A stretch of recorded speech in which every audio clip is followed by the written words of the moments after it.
Законски измени за неколкукратно повисоки казни при картелско здружување и изигрување на законот за забрана на нефер трговски практики.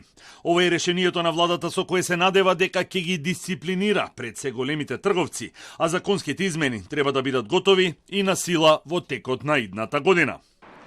30 пријави за картелско здружување досега се поднесени од Комисијата за заштита на конкуренцијата, вклучувајќи и онаа против 4 ланци на големи маркети и Сојузот на стопански комари, а добиени се голем број на пријави од добавувачи кои посочуваат на притисоци од големите трговци.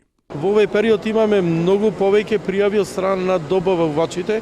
Една од промените ќе биде зголемување на глобата повеќе кратно, бидејќи од она што претходно беше утврдено некаде 20.000 евра е највисоката глоба, сметаме дека е многу минимален износ, посебно за поголемите синџери на маркети.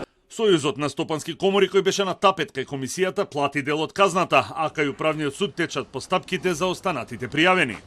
Платена е казната, дел од казната, мислам дека ќе дојде уште еден дел од казната кој што треба да се плати. Нормално согласно законските прописи ние тоа ќе си го завршиме како обврска.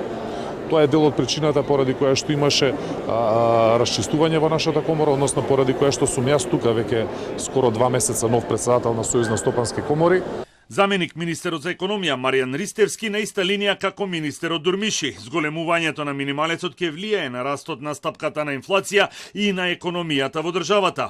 Економско-социјалниот совет кој после неколку месеци на активност треба да се состане до крајот на овој месец го посочи како местото каде што ако падне договор меѓу работодавачите и Сојузот на синдикати на Македонија, што е малку веројатно, владата ќе го испочитува.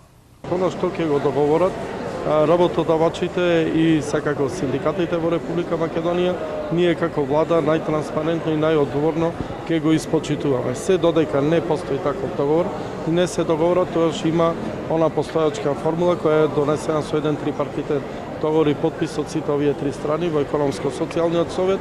Очекуваме да се договорат затоа што секогаш треба барањата на синдикатите и потребите интересот на работодавачите да биде синхронизиран.